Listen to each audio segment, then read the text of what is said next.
Hey guys, welcome back to Flying in Space with Planet Head. Uh, Today is February 2nd, Groundhog's Day 2023. Um, Gonna be a kind of fun, well, I think it's gonna be a little bit of a fun video tonight. Um, Something that dawned on me today at work while I was at lunch doing a little bit of EVE Online reading. Um, I figured out a video series that I can do. Normally, recently I've started doing the lore videos, and I wanted to do one of those tonight, and I'll probably do it tomorrow.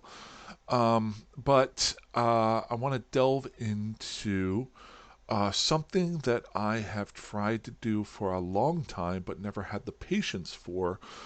And I thought later on in the video I will do the larger section of that. Um, where it's a dumb, big, tall guy working with the overview of Eve, just like I do with everything else in the game, where I kind of come at it with a beginner's mindset and slowly work through things. But before that, I've got two things to go over. Every once in a while, I run across something in near where I live, and it that really kind of astounds me, or I see like a locally done thing here in central Pennsylvania where I live.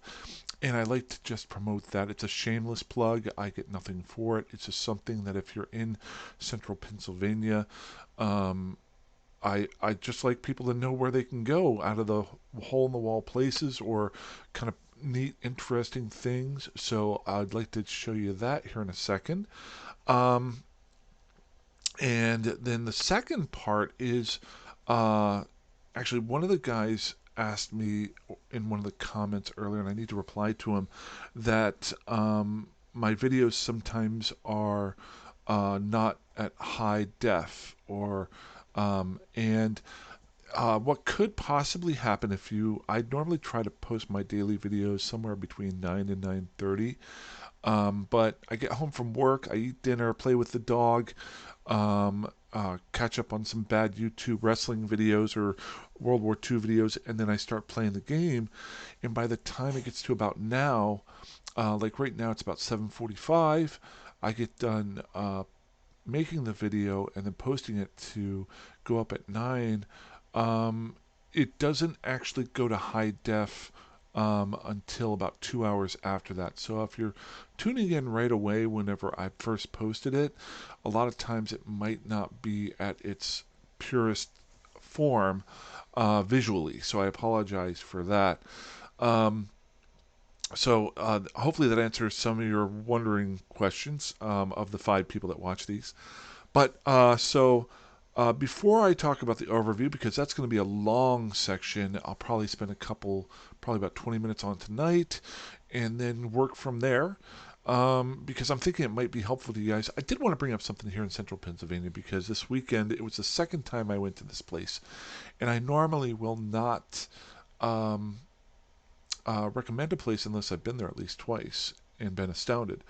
And I went, and you know me, the playlist for this set of videos is coffee time because I used to work at a coffee shop a long time ago, off and on, and I actually was taught to be a barista by a person who was taught by the creator of Starbucks, from what I heard. You never know if that's a rumor or something like that, but it was like over 20 years ago. And I will drink some of the worst coffee in the world, but I will also drink some of the best coffee in the world. And recently, the coffee shop that I had worked at for a long time, I haven't been going to because it isn't as comfortable to me as it used to be.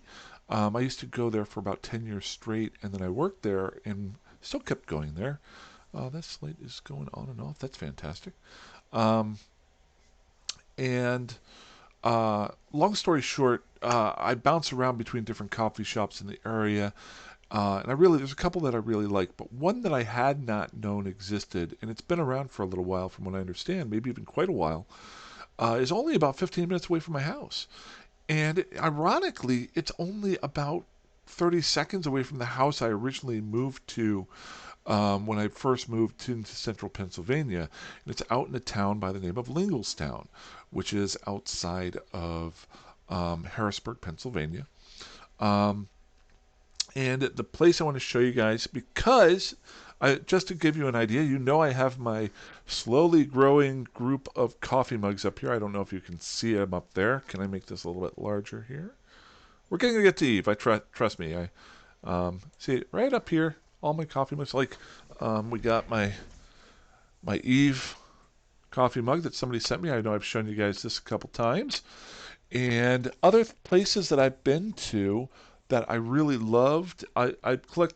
I'm slowly creating a collection, like Ouray, Colorado, on my trip that I went on, and then I've got my cup from the Will Rogers Museum in Oklahoma, where I grew up at. Um, and there's so much story here. Whitewater. Oh, this is one of my favorites. Oh yeah, actually, this is one of my favorites. This was actually given to me. I think I've shown you guys this before, by a very good friend of mine who I just saw for the first time at work. He works a completely different shift from me, and he works outside. I work inside. But this was a mug that he gave me. It's the Ron Swanson mug, the Pyramid of Excellence. But not to spend too much time on this, I just want to give you guys a heads up. The one I wanted to bring up was I stopped at a roastery. It's a little shop in the middle of Linglestown. And so if you're ever traveling through central Pennsylvania, Harrisburg is this capital, but if you're going from Philadelphia to Pittsburgh, that might be a reason to stop by. I got a mug. And I got coffee from them too. And it's been really good. But the mug I got was their basic one. They had a more expensive one, which I'll probably get down the road. Let's see here. It's from the St. Thomas Roasters of Linglestown, Pennsylvania. And guess what? There's coffee in there. Just made. But long story short, um, fantastic place. And not just the coffee. The coffee's really good. Um, but I have to tell you guys this. It's in a house that was converted. Very small little spot. But then they have an outside porch and covered area that you can sit in, which I haven't been able to because it's been so cold out. It's supposed to be in the teens to low single digits tonight with a wind chill.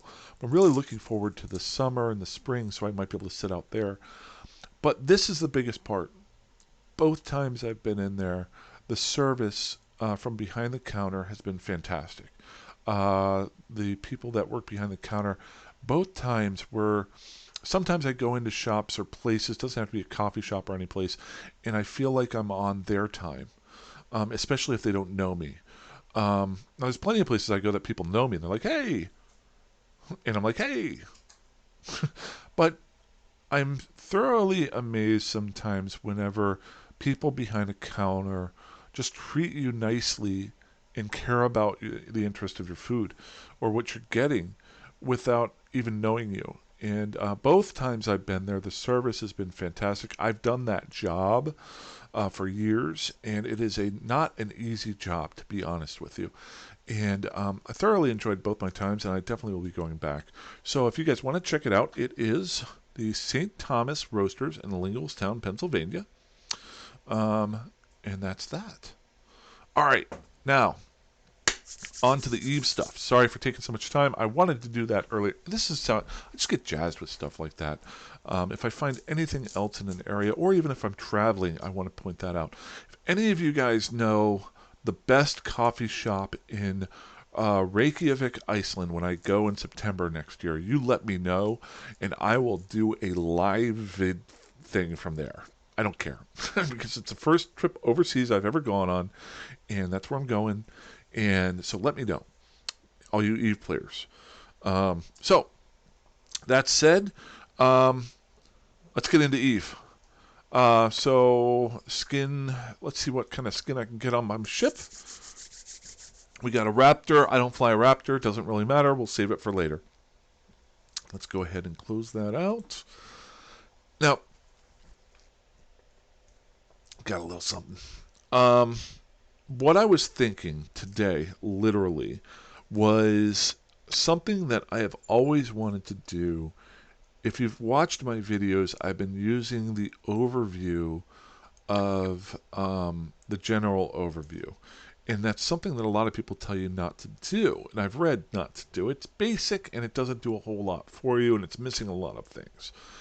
Um, so I have two options. Either one, learn how to make my own overview, or number two, use overviews that other people have created. Now, back when I used to play, back, I always talk about it, but like 8 years ago, I did download one of these settings, and I'm going to show you guys possibly over the next day or two of making these videos where you can get those if you just want to download them. But you know me.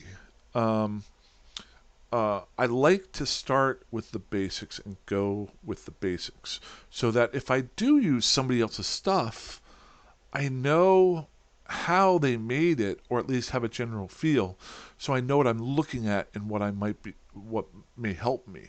So just like fitting out a ship, I like to mess around with scavenged parts and things like that. And then I might start looking at other fits so that I better understand why they did certain things. So what I was thinking was I'm going to go totally basic with an overview setting and try to build one using the documentation from Eve University. And then today and maybe tomorrow, and then I'm going to watch one or two videos about how to do the overview. They just did an update where you can have multiple overviews up at once. So that's another one. But I thought this might be helpful. So, and it is the only way that I will learn it because I have tried to learn how to do an overview in the past, but I'll be very honest. I've learned a lot in this, in Eve, making these videos because I feel a need to help other people. And by doing that, um, it gets me to go back and keep working on what I'm doing. Whenever I tell somebody about like yesterday's video where I was talking about how to drop a mobile depot, and then I got a really good conversation today from a guy about dropping secure containers and different spots, and how that might be a different option that you can use. So that's another growth that I can do. So let's get in. Now, I'm not going to use either of my two main characters. I'm going to use Nikuni Beta today because and I realize this, he is my side character. He's the one that doesn't matter. So I can mess with his overview as much as I want over the next couple of days. And if I screw it up, it doesn't hurt anything that I've set up in my other ones. So we're going to jump in with Mr. Beta here. There we go.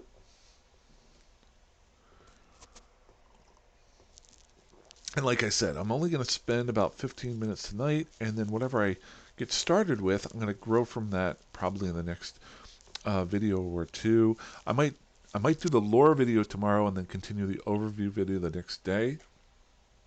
Let's make sure. Okay, I got to kill one NPC today to get my skill points.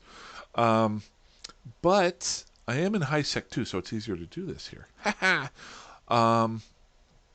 So what I'm going to do is I'm going to pull up, let's see, the Eve University webpage on the overview. Now there's two of them. One is a general description of the overview and what you can do with it, and then the other one is how to set up your own overview. So I'm going to work on the first one, and I'm going to basically kind of read like I do the lore videos, but add in my own thoughts on each section. Looking at it from kind of a noob, somebody who doesn't know what they're doing, because I'm not good at all. I basically have like a 1% understanding of how to do my own overview.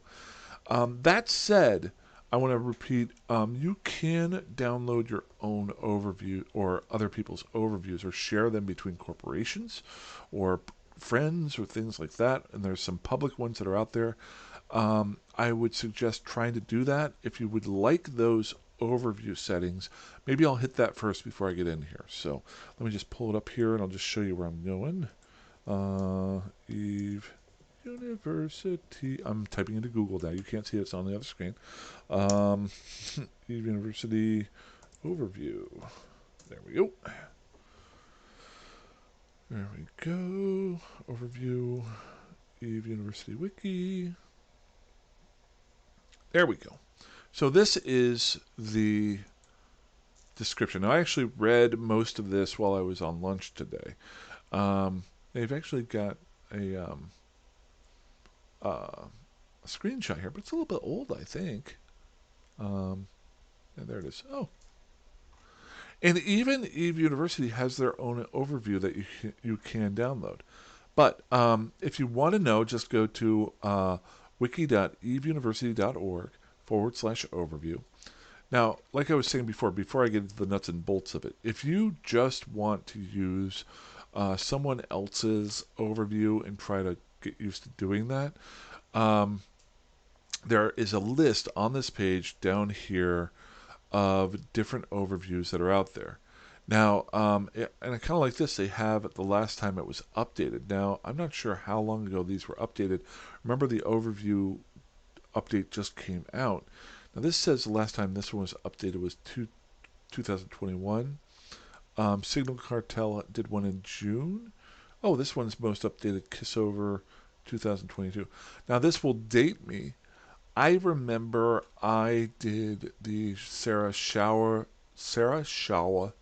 overview pack probably 6-7 years ago, whenever I did it. And I didn't mind it. It was cool. I didn't understand it, though. I didn't understand how it was built. So, very importantly, I didn't understand what I was missing, or if something changed. And you're going to see in the things here. But if you just want these packs, and there might be other ones out there, your corporation or university or your alliance may have their own overview pack. You can do that. But they're right here on the page. Check it out. Now, what I'm going to try to do is just go through the overview examples here. And there was one really good point they brought up on this that I'm going to hit on here in a minute. I can't remember exactly. Primary of the overview, but the first part is a very good explanation of what the overview is. So if you're not sure, or if I've got some people who are watching this video from the just because I put the coffee stuff up there, basically this is Eve Online, okay? And then you have an overview. And this is a default overview that everybody gets. I've thrown a few other really poorly set up ones in here. But when you start up Eve Online, you get a general, a mining, and a warp 2. I've thrown it in everything one because I just want to be able to see everything on that's within range of me on grid. But I'm going to be changing this. I might be clearing all of this out and starting from scratch. So, I'm just going to read this word for word. And as I read it, I'll point things out on the screen that maybe it brings up. So, the overview is one of the most essential components of Eve's user interface and is the primary means of viewing items in space.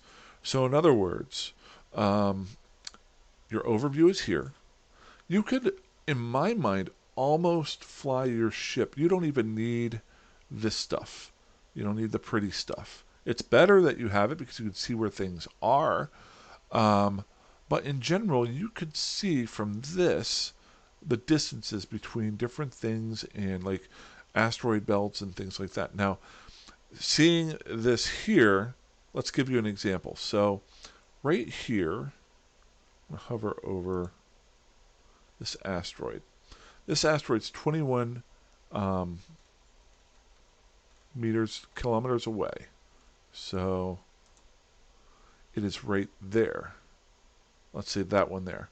Now this one here is 21 kilometers away. And if I keep going through here, different ones pop up. You can tell that they're in different directions. There might be one over here that's 21 kilometers away. I'm just going to try to click one here. Long story short, this will tell you the distance you are away, but it doesn't tell you the direction that it's in. But this is, your overview is incredibly important just for that fact. And now I'm moving. I didn't want to move. So, let's get back to this.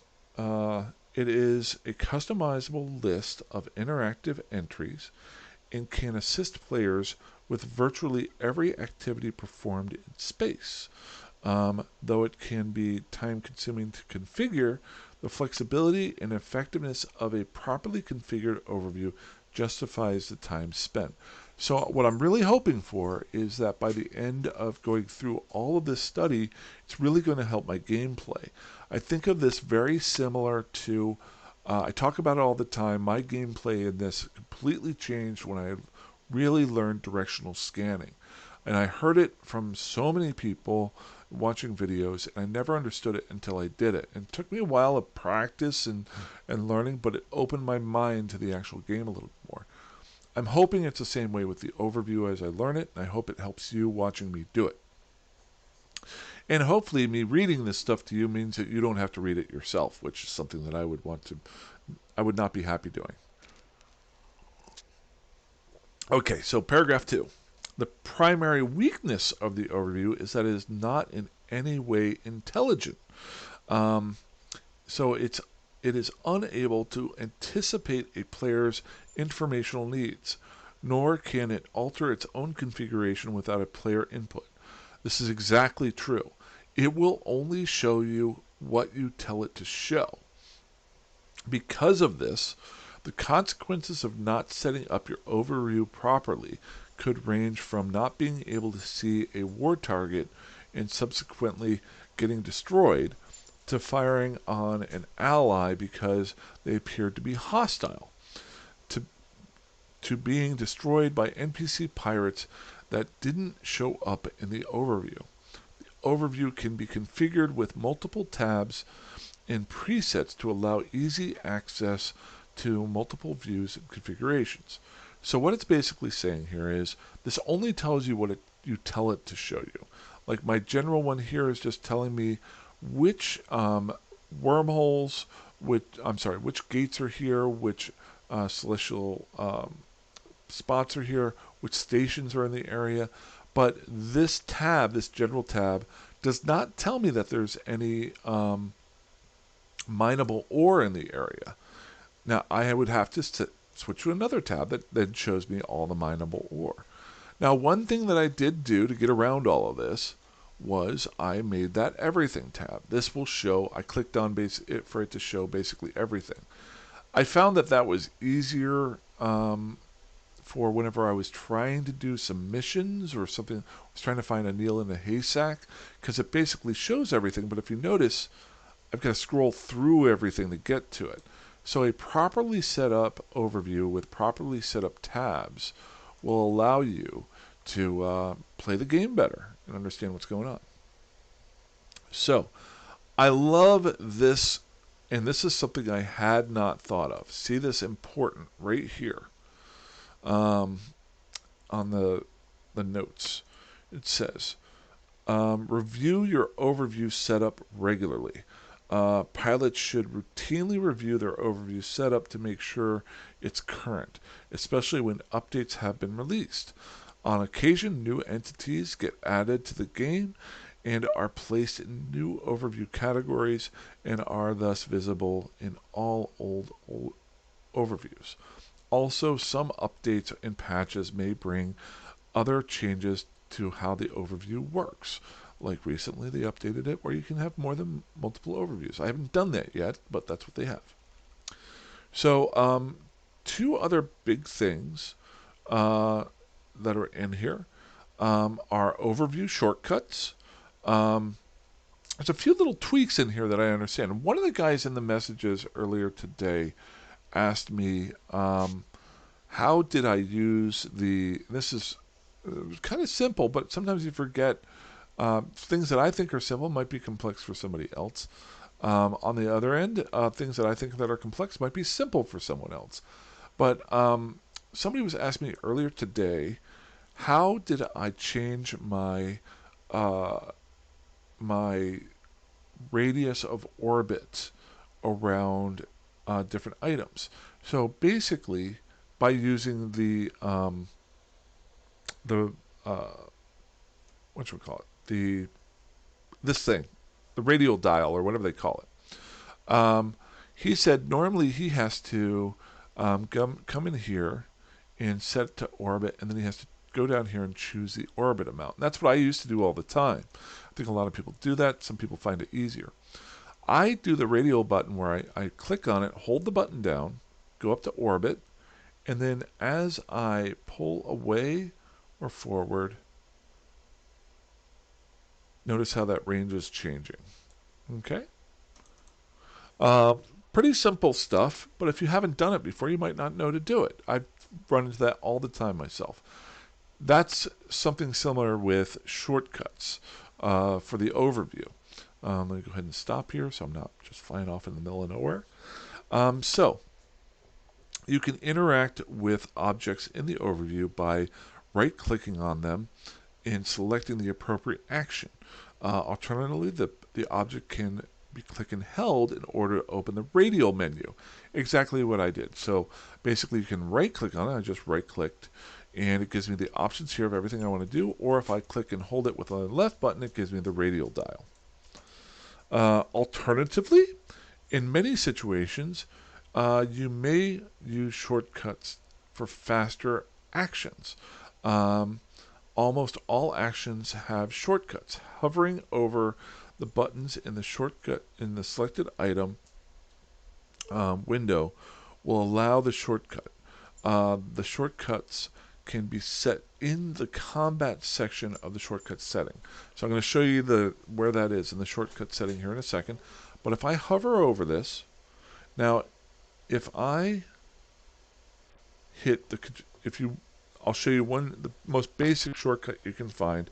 If you hold down the control button, see where it says lock target, and then I just click on that, it's automatically going to lock it for me rather than having to right click and then lock target. So you might say, oh, that's nothing big there, but whenever you're going click, click, click, click, click, click, click, click, maybe I want to lock 5 different targets. I want to go 1, 2, 3, 4, where if I want to do the other way, I'd have to do 1, 2, and then 1, 2, and then 1, 2. So, and the box gets in the way and that sort of thing. So your overview can definitely be used for that. And then if we want to unlock the target, we can just do that. Unlock the target. I don't know what the hotkey is for unlock. You can set your shortcuts by hitting ESC, going to your shortcuts tab, and going. They were talking about the combat one here, and that's where you get the control. And you can change these. You can set these up any way you want to. That's another story for another day. But that's how you would interact with your shortcuts with the overview there. Simply hold. Okay. For example, to target an object, just hold the control button and click the object you want to target, or select the object in your overview and then press. Ooh, so I can select that and then hit control. I can. Okay. So I can, rather than holding down the button, I don't know what need I would need for that, but let me just try something here. I'm going to unlock these. Unlock. Unlock.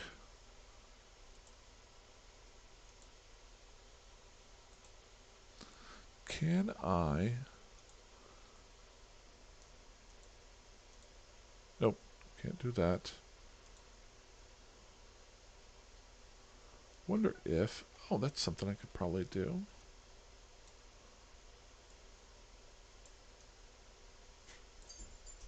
Is it? Okay, enough messing around. There's probably something I'm missing here. My brain started going someplace. How much longer I got here? I don't want to go over too far over 30 minutes. At 29:09, so let's finish this part here. Moreover, by double-clicking an object, you will approach or align to it. That's pretty simple stuff. While any of these shortcuts are being pressed, the overview will be frozen to prevent items from shuffling around based on the sorting order. While the overview is frozen, all new items that appear on the overview will be added to the bottom of the list, and the items that disappear from the grid will be shown faded text. The locked status is shown by the padlock uh, symbol of the column. This is really, really important. So when the shortcut is being pressed. So I remember if you set up, and I'm probably going to end the video here because I think I might be wrong with this. But one thing that I remember is, remember how it just said that when you're holding down the shortcut button, it will lock the overview, and anything that enters in will automatically go to the button. And if I remember correctly, when people were looking for somebody who was coming through a gate or is cloaked up and they're waiting for that person to uncloak, and I think I'm right with this. If I hold down the control button, this overview will not change. This list order will not change. The very next thing that shows up will show up at the very end. And if I'm not mistaken, I think if you hold down the control button and then you just spam right here, and I'm spamming it right now, then if a ship decloaks, you will automatically try to lock that person, and you don't have to worry about trying to find them in the list as you're holding down this hotkey, the lock hotkey.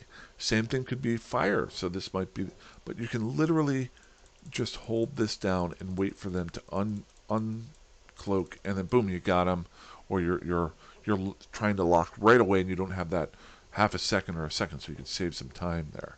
So that might be a quick way. So there's a lot more to the overview. That was a basic startup. I'm going to continue hopefully either tomorrow or the next day. I do want to do a lore video soon. I want to get back to that. So we'll see how I feel at the end of work tomorrow. But I don't want to drag this on for too long. There's a lot involved with the overview. And if it helps you guys just to listen to what I'm talking about, maybe you catch a few little pointers that I learned along the way, or I remember a few things that I've forgotten like I did just there, then that would be awesome. But I'm going to drink the rest of my cup of coffee, and I'm probably going to grab another one. And then, ironically, I'm going to go to bed because half my blood is filled with coffee, so this won't even affect me. But hey, guys, that's all I got for tonight. I hope you all had a great day. Fly safe, fly dangerously, fly however you want. And I will talk to you soon. Have a good one.